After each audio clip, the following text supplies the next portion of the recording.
Welcome back everybody and thanks for joining us. कैसे आप सभी लोग? आई होप आप सभी बहुत ही अच्छे होंगे, आप अपने घर में बहुत ही सेफ होंगे। And we are back with another lecture. हमने ऑर्गेनिक केमिस्ट्री की जो सीरीज स्टार्ट की थी उसका हमने 2 लेक्चर ऑलरेडी कंप्लीट कर दिया जो चैनल पे अवेलेबल है। जिन्होंने नहीं देखा है जाओ 1 और 2 लेक्चर देखो। This is 3rd lecture of your most beautiful सा चैप्टर एंड इंटरेस्टिंग एंड कहे तो बहुत ही इजी पीजी जो हमारा चैप्टर है ऑर्गेनिक केमिस्ट्री के सेक्शन का जिसका नाम है कार्बन एंड इट्स कंपाउंड। सो हम कुछ टॉपिक्स को प्रीवियसली कंप्लीट कर लिए थे। इस वीडियो में हम क्या करेंगे, उस टॉपिक्स के आगे कंटिन्यू करेंगे। So without wasting any more time let's get straight to our topics and here comes up our next topic that sounds allotropy of carbon. अब ये एलोट्रोपी क्या होती है? ये allotropy what does this mean? Allotropy यार थोड़ा सा weird sounds कर रहा होगा, है ना। एलोट्रोपी का मतलब क्या है अभी हम उसको देखेंगे, पर एलोट्रोपी को समझने से पहले एक चीज समझो कि ये एलोट्रोपी आखिर आया कहाँ से, ये एलोट्रोपी वाला सेक्शन कार्बन के अंदर कैसे आया। अगर मैं तुम्हारे एग्जिस्टेंस की बात करूं, कार्बन के एग्जिस्टेंस की बात करूं नेचर में, तो कार्बन जो है वो नेचर में 2 स्टेट में एग्जिस्ट करता है। एक होता है जिसके स्टेट को फ्री स्टेट बोलते हैं और दूसरा एक स्टेट होता है कार्बन का, उसको बोलते हैं हम कंबाइंड स्टेट। क्या बोलते हैं इसको? मैं थोड़ा सा अच्छे से लिखता। एक होता है फ्री स्टेट और दूसरा होता है कंबाइंड स्टेट। कंबाइंड स्टेट यानी कार्बन जो हमारे नेचर में अवेलेबल होंगे वो इन 2 स्टेट्स में अवेलेबल होंगे। एक का नाम है फ्री स्टेट, दूसरे का नाम है कार्बन स्टेट। मतलब कि फ्री स्टेट का मतलब कि एकदम प्योरिटी में सिर्फ उनके अंदर कार्बन ही होगा। इनको हम प्योर स्टेट भी बोल सकते हैं। क्या बोल सकते हैं? Pure state in the sense कि उसके अंदर कोई कंपाउंड्स नहीं होंगे, ठीक है, वो सिर्फ कार्बन से ही मिलकर चीजें बनी होंगी। यानी फ्री स्टेट का मतलब कि उस चीज के अंदर केवल कार्बन प्रेजेंट होगा, यानी कार्बन अपने फ्री स्टेट में होता है, यानी उसके अंदर सिर्फ कार्बन की ही मात्रा होती है। वेयरएज अगर मैं कंबाइंड स्टेट की बात करूं तो ये कुछ कंपाउंड के रूप में होते हैं हमारे नेचर में। जैसे मैं एग्जांपल ले लूँ कार्बन के कुछ कंपाउंड, तो CO2 ले लो, अपना कार्बन डाइऑक्साइड ले लो, कार्बोनेट्स ले लो, कार्बोनेट्स। तो कार्बोनेट्स के अंदर देखोगे तो इस कार्बोनेट्स के अंदर क्या होता है कि ऑक्सीजन भी होता है और प्लस कार्बन भी होता है। वैसे ही कार्बन डाइऑक्साइड के अंदर भी देख रहे हो तो तुम कार्बन भी है ऑक्सीजन भी है, तो ये कंप्लीटली प्योर तो नहीं है। लेकिन अगर मैं फ्री स्टेट की बात करूं तो फ्री स्टेट में कार्बन जो है वो 3 चीजों में एग्जिस्ट करता है, मेनली 2 ही में करता है। पहला है डायमंड और दूसरा है तुम्हारा ग्रेफाइट, और एक तीसरा भी आता है जिसको बकमिंस्टर फुलरीन कहते हैं। यानी कार्बन जो है वो फ्री स्टेट में या तो डायमंड में होगा या तो ग्रेफाइट में होगा या फिर बकमिंस्टर फुलरीन एक तीसरा है। हालांकि हम उसको ज़्यादा प्रायोरिटी नहीं देते हैं, इसलिए मैंने सिर्फ मेनली 2 कहा। लेकिन अगर कंबाइंड स्टेट में हम बात करें तो कंबाइंड स्टेट में वो कंपाउंड के स्टेट में होता है। कंपाउंड जैसे कार्बोनेट्स एंड कार्बन डाइऑक्साइड अगर मैं एग्जांपल हूं तो कार्बन डाइऑक्साइड की बात करेंगे तो इसके अंदर तुम देख रहे हो कि ऑक्सीजन भी है प्लस कार्बन भी है, तो इसको बोलते हैं कंबाइंड स्टेट, मतलब मिला जुला के रहता है उसके अंदर। लेकिन फ्री स्टेट में सिर्फ कार्बन होंगे, क्योंकि डायमंड जो होता है वो सिर्फ कार्बन से मिलकर बनता है, ग्रेफाइट भी होगा वो सिर्फ कार्बन से मिलकर बनता है। और इसी वाले सेक्शन को, इसी फ्री स्टेट वाले सेक्शन को हम दूसरी भाषा में क्या पढ़ते हैं? एलोट्रोपी के रूप में पढ़ते हैं। किसके रूप में पढ़ते हैं? एलोट्रोपी के रूप में पढ़ते हैं। तो समझ में आया कि एलोट्रोपी का एग्जिस्टेंस कहां से आया, ठीक है। याद रखिएगा नेचर में हमेशा कार्बन 2 स्टेट में होता है, एक फ्री स्टेट में एक कंबाइंड स्टेट में, ठीक है। तो ये रही यार थोड़ी सी प्रीवियस की बातें कि एलोट्रोपी कहां से इंट्रोड्यूस हुआ, ठीक है। मेन तो हमको एलोट्रोपी ही पढ़ना है, ठीक है, कि एलोट्रोपी होता क्या है। अभी एलोट्रोपी ऑफ कार्बन हम थोड़ा सा समझते हैं। एलोट्रोपी का मतलब क्या होता है, ठीक है। ये जो एलोट्रोपी शब्द आप उसी टाइम से सुन रहे हैं, एलोट्रोपी का मतलब क्या होता है, थोड़ा सा डेफिनेशन पढ़ते हैं। उसमें क्या लिखा गया है कि the atom of same element exist in different arrangement in same physical state are called allotropy of element. कहने का मतलब क्या है कि अगर किसी भी कंपाउंड के अंदर, ठीक है, सेम एलिमेंट का एटम एग्जिस्ट करता हो और उनका फिजिकल स्टेट भी सेम हो लेकिन अरेंजमेंट डिफरेंट डिफरेंट हो। मेरी बातों को ध्यान से समझिएगा। सेम एलिमेंट का वो एटम हो, उसके अंदर किसी भी कंपाउंड के अंदर अगर सेम एलिमेंट का एटम है, ठीक है, सेम फिजिकल स्टेट भी है लेकिन अरेंजमेंट डिफरेंट डिफरेंट है, इसी चीज को एलोट्रोपी शब्द का नाम दिया गया। तो एलोट्रोपी का मतलब कि कुछ ऐसा, ठीक है, जिसके अंदर सेम एलिमेंट के एटम हो, सेम एलिमेंट का एटम एग्जिस्ट करता हो और फिजिकल स्टेट भी सेम हो, उनका फिजिकल स्टेट भी क्या हो, सेम हो। और अगर दोनों चीजें सेम है तो डिफरेंट क्या हो, उनका अरेंजमेंट डिफरेंट हो, उनका अरेंजमेंट जो है वो डिफरेंट हो। तो इन्हीं तीनों प्रॉपर्टी को अगर हम मिला दें तो इन तीनों प्रॉपर्टी को साथ में मिला के एलोट्रॉपी का नाम दिया गया। एलोट्रॉपी, इसको मैं अच्छे से लिखता हूँ, एलोट्रॉपी का नाम दिया गया। तो एलोट्रॉपी का मतलब कि अगर कोई भी कंपाउंड जिसके अंदर उसके एटम सेम एलिमेंट से मिलकर बने हो, मतलब कि सिर्फ एक ही होगा, अगर वो कार्बन का कंपाउंड है तो सिर्फ कार्बन उसके अंदर हो, ठीक है। तो सेम एलिमेंट अगर डिफरेंट अरेंजमेंट में सेम फिजिकल स्टेट के साथ कोई भी कंपाउंड को फॉर्म करते हैं तो उसको एलोट्रॉपी कहा जाता है। इसको साथ में क्या कहा जाता है, इन्हीं तीनों प्रॉपर्टी के कॉम्बिनेशन को एलोट्रोप्स कहा जाता है। समझ आया? चलो अभी और अच्छे से क्लियर हो जाएगा। वैसे तो कार्बन के 3 तरह के एलोट्रोप्स होते हैं, एक होता है ग्रेफाइट, एक होता है डायमंड। हालांकि मेनली 2 ही हम रखते हैं, बकमिंस्टर, फुलरीन। वैसे आपके सिलेबस में उतना डिस्कशन नहीं किया है, थोड़ी बहुत बस बातें हैं, तो थोड़ा सा इसको भी हम देख लेंगे। तो कार्बन के 3 तरह के एलोट्रोप होते हैं, एक ग्रेफाइट, एक डायमंड और एक होता है बकमिंस्टर फुलरीन, ठीक है। तो अभी बारी बारी से अभी समझते हैं कि एलोट्रोप का मतलब क्या है, ठीक है। सो थोड़ा सा आगे बढ़ते हैं। तो ये आ गया हमारा पहला एलोट्रोप कार्बन का, जिसका नाम है ग्रेफाइट। अभी थोड़ा सा ग्रेफाइट के बारे में हम जानते हैं। ग्रेफाइट क्या होता है? ग्रेफाइट एक ऐसा कंपाउंड होता है जिसके अंदर एक कार्बन एटम 3 कार्बन एटम से अटैच्ड होते हैं। मतलब कि एक कार्बन एटम किससे अटैच्ड होगा, 3 कार्बन एटम से। ऐसे मान लो, एक ऐसे और एक ऐसे मान लो, इधर भी एक कार्बन लग गया, इधर भी एक कार्बन लग गया और इधर एक कार्बन लग गया। तो ये वाला कार्बन देख रहे हो, इस कार्बन से भी अटैच है, इस कार्बन से भी अटैच है और इस कार्बन से भी अटैच्ड है। तो अगर एक कार्बन 3 कार्बन एटम से अटैच्ड होके कोई कंपाउंड बनाता है तो उसी कंपाउंड को क्या बोलते हैं, ग्रेफाइट बोलते हैं। यानी ग्रेफाइट एक ऐसा कंपाउंड होता है जिसके अंदर एक कार्बन एटम 3 कार्बन एटम से अटैच्ड होता है। अब ये क्या करते हैं, ये जो कार्बन होते हैं ये क्या करते हैं, अपने चेन को बनाना शुरू कर देते हैं। एक कार्बन एटम 3 से जुड़ता है, ठीक है, फिर ये और 3 से इधर जुड़ जाएगा, ठीक है, ऐसे, फिर ये भी 3 से और इधर जुड़ जाएगा, ऐसे ऐसे, फिर ऐसे, फिर ऐसे। तो ये क्या करते हैं ना कि ग्रेफाइट एक ऐसा कंपाउंड होता है जिसके अंदर क्या होता है कि एक कार्बन एटम 3 कार्बन एटम से जुड़ता है, ठीक है। जैसे अब तुम यहाँ फिगर में देख रहे हो, यहाँ मैंने एक फिगर जो तुमको फिगर में यहाँ बनाया हूँ इसमें, ठीक है, इसमें देख रहे हो। तो क्या मैं तुमको दिखाऊं, थोड़ा सा तुमको एक चीज अच्छी से दिख रही होगी यहाँ, ये देख रहे हो क्या, ये एक हेक्सागोनल शेप बन रहा है क्या, हेक्सागोनल सा शेप, देखो ऐसे हेक्सागोन, ऐसे ऐसे ऐसे, ये इस शेप को बोलते हैं हेक्सागोनल शेप। कौन सा, हेक्सागोनल शेप, ये हेक्सागोनल अरेंजमेंट है। तो तुम देख रहे हो कि ये सारे कार्बन है, ये जो मैं व्हाइट ऐसे डॉट कर रहा हूं ना, ये सभी कार्बन है, ये सभी कार्बन के एटम है और ये ग्रेफाइट का स्ट्रक्चर है। ये जो तुमको फिगर यहां दिख रहा है ये ग्रेफाइट का स्ट्रक्चर, तो ये सारे कार्बन एटम है। इसमें देख रहे हो तो सारे कार्बन एटम जुड़ के देखो, यहाँ एक हेक्सागन और फॉर्म हुआ, यहाँ भी एक देखो हेक्सागन जैसा फिगर फॉर्म हुआ है, दिख रहा है तुमको। तो ये ऐसे ही क्या करते हैं, एक ऊपर हेक्सागन की लेयर ऐसे, एक यहाँ हेक्सागन फॉर्म हो गया, ठीक है, फिर एक और हेक्सागन यहां से फॉर्म हो गया ऐसे, ठीक है। समझ रहे हो तुम क्या मैं कहना क्या चाहता हूं। तो ये क्या करते हैं कि ग्रेफाइट के अंदर जो स्ट्रक्चर होता है वो क्या करते हैं कि कार्बन एटम हेक्सागन फॉर्म करते जाते हैं, फिर यहां से एक और हेक्सागन ऐसे फॉर्म हो गया ऐसे, फिर इनके नीचे भी क्या होती हैं, ऐसे कनेक्ट होके एक और लेयर ऑफ हेक्सागन आ गया, ऐसे ऐसे ऐसे, कुछ ऐसे स्ट्रक्चर के साथ, ठीक है।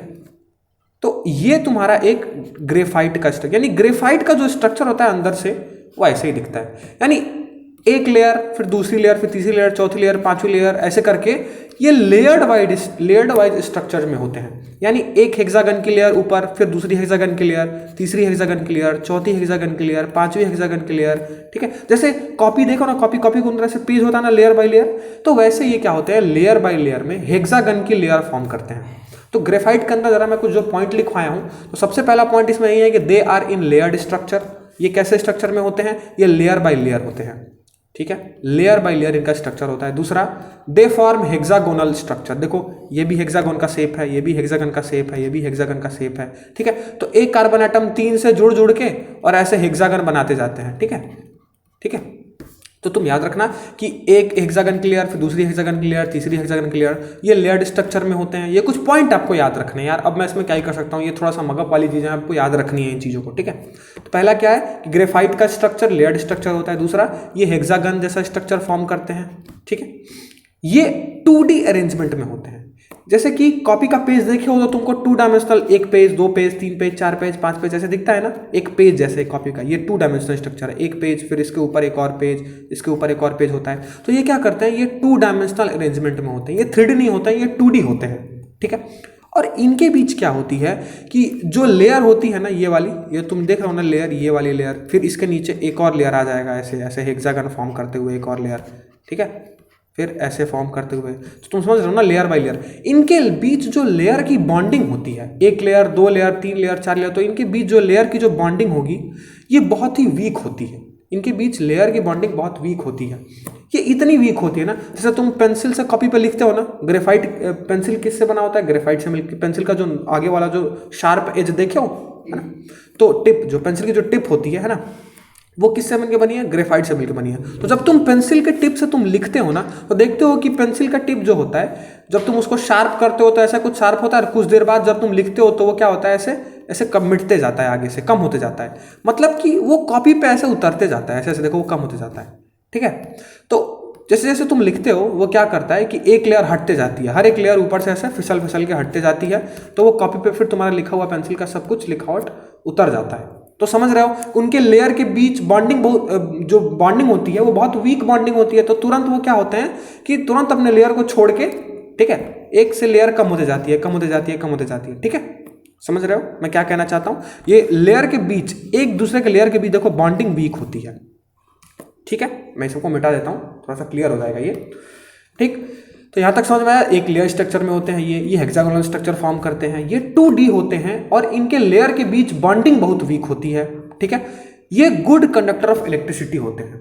ग्रेफाइट जो है वो गुड कंडक्टर ऑफ इलेक्ट्रिसिटी होता है। ऐसा इसलिए होता है कि यार एक कार्बन की वैलेंसी तो 4 होती है, लेकिन ग्रेफाइट के अंदर तो 3 ही कार्बन जुड़ते हैं, एक बॉन्ड तो उनका खाली रह जाता है। मतलब कि क्या होता है, यहां 3 बॉन्डिंग तो हो जाती है, लेकिन एक इलेक्ट्रॉन फ्री रह जाता है इसमें, और जहां फ्री इलेक्ट्रॉन है वहां इलेक्ट्रिसिटी तो कंडक्ट होगी।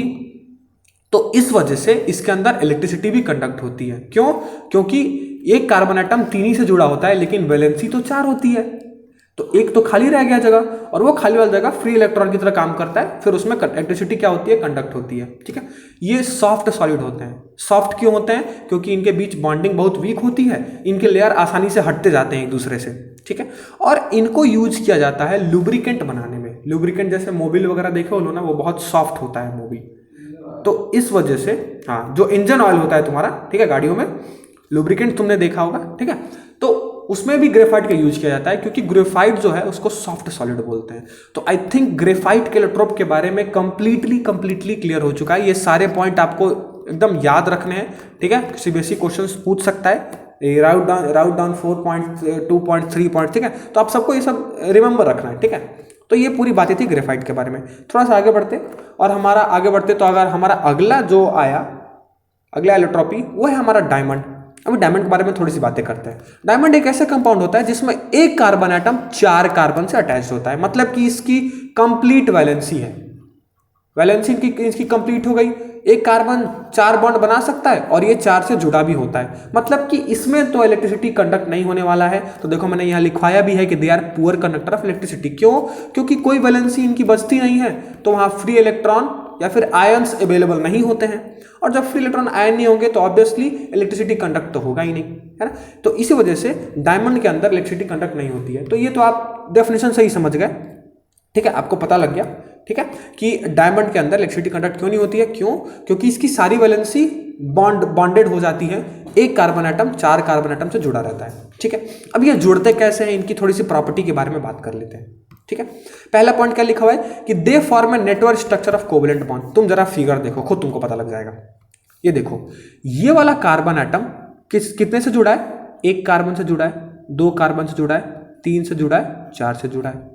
तुम देख रहे हो कि एक कार्बन एटम 4 कार्बन एटम से जुड़ा हुआ है, फिर ये वाला कार्बन एटम भी नीचे 4 से जुड़ा हुआ है, ये वाला कार्बन एटम भी नीचे 4 से जुड़ा हुआ है। देखो ऐसे, मतलब कि एक कार्बन जो है वो क्या करते हैं, ऐसे 4 से जुड़ के फिर ये भी 4 से जुड़ेगा नीचे, और नेटवर्क बनाते जाते हैं ऐसे करके। तो तुम देख रहे हो एक जाल की तरह बन रहा है, नेटवर्क स्ट्रक्चर बन रहा है। कैसा बन रहा है? नेटवर्क स्ट्रक्चर बन रहा है। ठीक है, तो देखो मैं इसको थोड़ा सा मिटा देता। तो तुम देख रहे हो कि डायमंड के अंदर एक कार्बन एटम 4 से जुड़ के नेटवर्क स्ट्रक्चर बना रहा है। इसलिए पहला पॉइंट इसमें ये लिखा गया है कि दे, आर हो गया, यहाँ थोड़ी सी मिस्टेक हो गई है। ठीक है, आप लोग इसको इग्नोर करिएगा। ठीक है, they form network structure of covalent bond.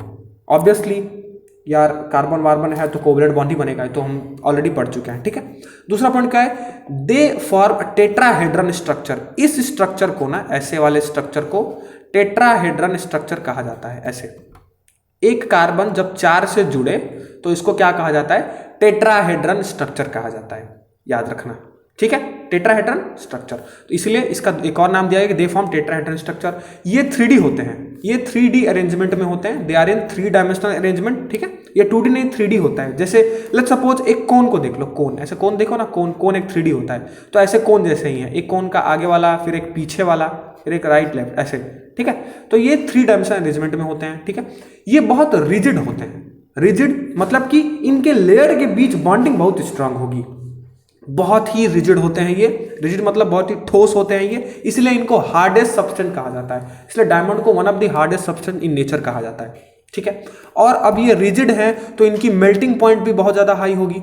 ठीक है, इनको आसानी से मेल्ट नहीं किया जा सकता है। देखो ये बहुत टाइटली एक दूसरे से नीचे बंधे हुए। ये स्ट्रक्चर देखो, ये फिगर देखो, ये वाला फिगर देखो, ये वाला फिगर देखोगे तो आपको एक नेटवर्क सा स्ट्रक्चर दिखेगा, और ये बहुत रिजिड स्ट्रक्चर आपको दिखेगा। इसलिए ये बहुत ही हार्ड होते हैं, इनको मेल्ट करना आसान नहीं होता है। They have very high melting point. ठीक है, अगला क्या है, they are poor conductor of electricity. ये तो आपने डेफिनेशन पढ़ के बता दिया कि एक कार्बन जब 4 कार्बन एटम से जुड़ जाएगा तो इसकी वैलेंसी सारी की सारी फिल हो जाएगी, कोई वैलेंसी खाली नहीं बचेगी। तो वो वहाँ क्या होंगे, कोई भी इलेक्ट्रॉन खाली नहीं बचेगा, सारे इलेक्ट्रॉन बंधे होंगे।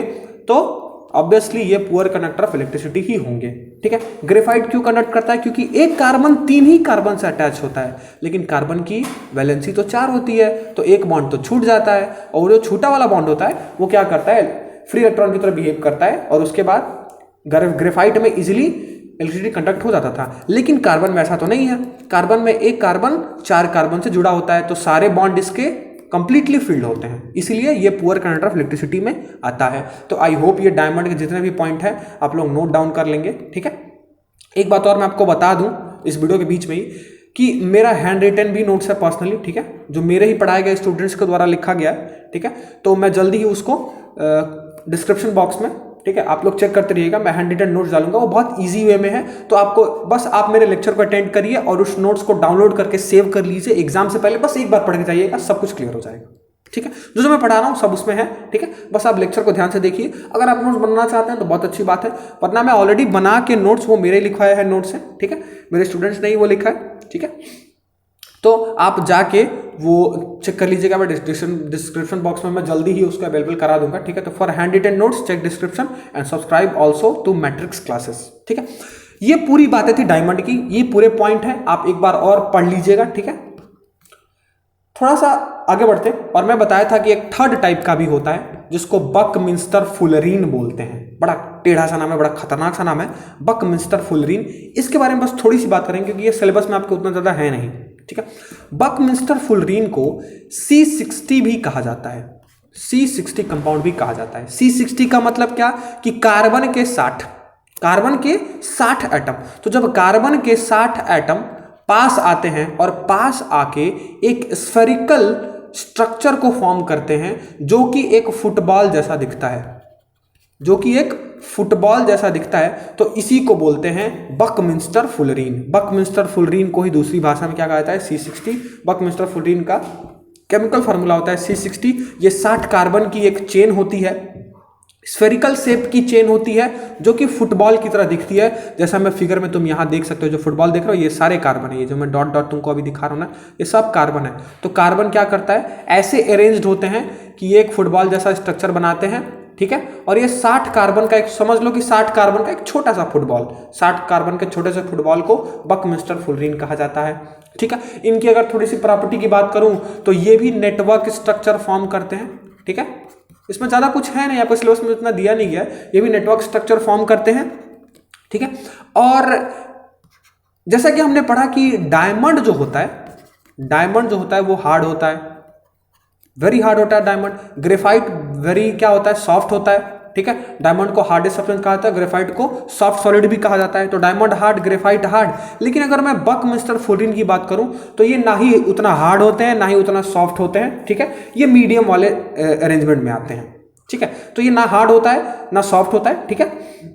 तो ये पूरी बातें थी हमारी आज की एलोट्रॉपी वाली वीडियो। आई होप इससे अच्छी एलोट्रॉपी की वीडियो तो यार 20 मिनट में मैं एलोट्रॉपी खत्म कराया हूं, मतलब एकदम डिटेल में आपने फिगर भी देखा, अरेंजमेंट भी देखा और प्रॉपर्टीज भी है, सब कुछ, ठीक है। तो आई होप ये क्लियर हो गया होगा पूरी एलोट्रॉपी। यार एलोट्रॉपी कुछ है नहीं, बहुत ही आसान सा टॉपिक है, ठीक है। तो आप लोग बस एक बार इस वीडियो को ऐसे ही देख लीजिएगा, और नीचे नोट्स भी है, वापस मैं रिपीट कर रहा हूँ, मैं नोट्स जल्दी ही अवेलेबल कराऊंगा, बहुत ही जल्दी, ठीक है। 1-2 दिन में नोट्स आ जाएगा, तो आप लोग कंटिन्यूअस चेक करते रहिएगा एक बार डिस्क्रिप्शन बॉक्स, ठीक है। So that's all for today guys. If you like this session, like this video also and subscribe to our Matrix Classes. हम मिलते हैं हमारे नेक्स्ट वीडियो में। और यार IUPSC पे बेस्ट एवर लेक्चर आने वाला है, IUPSC नॉमेनक्लेचर मैं पढ़ाऊंगा ही पढ़ाऊंगा, वो सिलेबस रिड्यूस हो चुका है लेकिन मैं पढ़ाऊंगा, ठीक है। इसके बाद से, इस एलोट्रॉपी वाले सेशन के बाद से असल में आपकी ऑर्गेनिक केमिस्ट्री शुरू होगी। तो यार स्टे ट्यून्ड गाइज, बहुत ही धमाकेदार कंटेंट आने वाला है कंटिन्यूअस चैनल पे, ठीक है। तब तक के लिए stay home, stay safe, see you soon, thank you.